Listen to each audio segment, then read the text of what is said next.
Hello दोस्तों, आपका स्वागत करता हूँ एक नई वीडियो के साथ आपके चैनल शेयर का फंडा में। तो आज हम बात करने वाले हैं कोफोर्ज लिमिटेड के बारे में। उसके बारे में डिटेल में डिस्कस करेंगे। उसके फाइनेंशियल स्टेटमेंट देखेंगे, तो उसकी न्यूज़ देखेंगे जिस वजह से आज करीबन 4 से 5% गिरा है। तो चलिए देखते हैं कंप्यूटर स्क्रीन पर और जानते हैं। तो जैसे कि आप कंप्यूटर स्क्रीन पर देख सकते हैं, कोफोर्ज 4596 प्राइस चल रहा है और करीबन 5.5% की गिरावट है। तो इसमें देख सकते हैं कि एक दिन में तो कितनी गिरावट है। तो एक दिन में तो 5% की गिरावट। पहले ये देख लेते हैं इंट्रेंसिक वैल्यू मतलब होता है कि जो प्राइस चल रहा है वो क्या होनी चाहिए एक्चुअल प्राइस इसका। तो current price is more than intrinsic value. जो करंट प्राइस है वो इंट्रेंसिक वैल्यू से ज़्यादा है, यानी कि थोड़ी और गिरावट हो सकती है इसमें। अभी कह नहीं सकते कितनी गिरावट होगी क्योंकि 4500 पे इसमें सपोर्ट है। अगर 4500 सपोर्ट टूटता है तो ये थोड़ी और गिरावट हो सकती है। अगर वो नहीं टूटता है तो एक पुल बैक ही देखने को मिल सकता है। हालांकि कल के सेशन में पुल बैक देखने को मिला था, बट आज वो रेसिस्टेंस लेवल बन गया था, इसलिए थोड़ा देखने को मिली। और एफडी से ज़्यादा रिटर्न दे चुकी है और stock offer good dividend return दे चुकी है। Entry point stock not overbought zone में। और अब देख लेते हैं कि इसमें एक वीक में कितनी गिरावट हुई। तो एक वीक में गिरावट नहीं हुई, रिटर्न दिए हैं 7% के। अगर 1 मंथ की बात करें तो 4% के रिटर्न है। 1 ईयर की बात करें तो 86% के रिटर्न है। अगर 5 साल की बात करें तो 1000% के रिटर्न है। और अगर मैक्सिमम देखें तो 3600, यानी कि गिरावट तो होनी मामूली बात है। और अगर इसकी market cap information technology IT services में तो आईटी सर्विसेज में है और मिड कैप कंपनी है ये। 29,000 करोड़ की है सिर्फ। मॉडरेट 2.79 वॉलेटिलिटी है। और पीई देखे तो 64 है। पीबी देखे तो 11.89 है। डिविडेंड यील्ड 0.27 है। सेक्टर पीई 37.89, यानी कि अच्छा है ये भी। अपना पीई ज़्यादा है। Sector PB 9.13। Sector dividend yield 1.14, यानी कि टेक्नोलॉजी सेक्टर में अच्छी कंपनी है ये भी। और इसके फाइनेंशियल्स देख लेते हैं, फाइनेंशियल्स में क्या है। तो फाइनेंशियल्स देख लेते हैं। तो पहले देख लेते हैं ये इनकम स्टेटमेंट। और the last 5 year revenue has been growth 11.62%।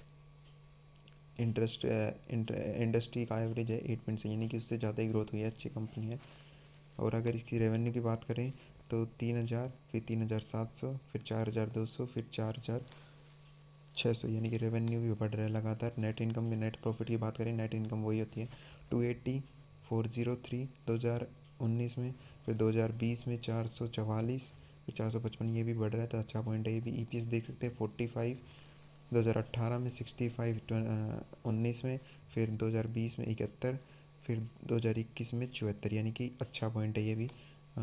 तो रेवेन्यू तो अच्छा है और इनकम भी देखें तो। और अगर बैलेंस शीट देख लेते हैं, बैलेंस शीट में क्या चल रहा है, तो बैलेंस शीट में देख लेते हैं करंट एसेट्स 1617, 1913, 2019 में, फिर 2100, 2120, यानी कि बढ़ रही है ये भी।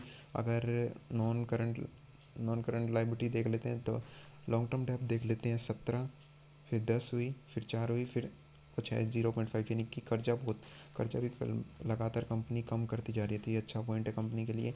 अगर आप इसमें बने हुए हैं तो बने रहिए। अभी अभी बेचने का कोई फ़ायदा नहीं है। तो रिजर्व एंड सरप्लस 1668, 1949, 2228, 2401, यानी कि अगर आप लॉन्ग टर्म के लिए बने हुए हैं तो अच्छी कंपनी है। रिजर्व एंड सरप्लस बढ़ते जा रहे हैं। और अगर कैश फ्लो देख लेते हैं, कैश फ्लो में देख लेते हैं, तो कैश फ्लो देख लेते हैं। तो कैश फ्लो पे ले चलते हैं। कैश फ्लो में देख सकते हैं नेट कैश में 60, फिर 109 2019 में, फिर 300, फिर माइनस का 19, या ज़्यादा कुछ नहीं है। और फ्री कैश फ्लो देख लेते हैं 293, 382, 224, 684, यानी कि बढ़ते जा रहे हैं। तो अच्छा कंपनी, ग्रोथेबल कंपनी है फ्यूचर प्रोस्पेक्टस से। अगर आप शॉर्ट टर्म में देखेंगे, शॉर्ट टर्म में इतने ज़्यादा रिटर्न नहीं मिलेंगे आपको। अगर होल्डिंग्स देख लेते हैं तो होल्डिंग दिसंबर की होल्डिंग 49% प्रमोटर्स होल्डिंग है, 14% म्यूचुअल फंड्स हैं, फिर डोमेस्टिक इंस्टीट्यूशन 5.9 है, फिर फॉरेन इंस्टीट्यूशन भी इंटरेस्टेड है इसमें। रिटेल इसमें क्यों भाग जाते हैं, क्योंकि ये अभी इनको डर लगा रहता है कि कितना और गिरेगा। तो अगर आप बने हुए हैं तो बने रहिए अगर लॉन्ग टर्म के लिए हैं तो। की बात कर लेते हैं, न्यूज़ क्या आई थी। तो न्यूज़ इसमें यही आई थी कि जो अभी इसमें जो गिरावट का एक ही रीज़न है, क्योंकि इन्होंने रेसिस्टेंट लेवल, यानी कि रेसिस्टेंट लेवल पे से, रेसिस्टेंट लेवल था 48073 थी का, इससे अब एक पुल बैक, एक डाउन ट्रेंड दिखा है, जिस वजह से इसमें गिरावट हुई है। हालांकि अगर सपोर्ट बनता है तो एक पुल बैक भी देखने को मिल सकता है, अगर कल ये रेसिस्टेंट और सपोर्ट का लेवल बन रहा है, क्योंकि और कोई रीज़न नहीं है इसमें, ऐसी कोई न्यूज़ नहीं आई जिस वजह से मैं आपको बताऊं कि इसमें ज़्यादा गिरावट हो सकती है।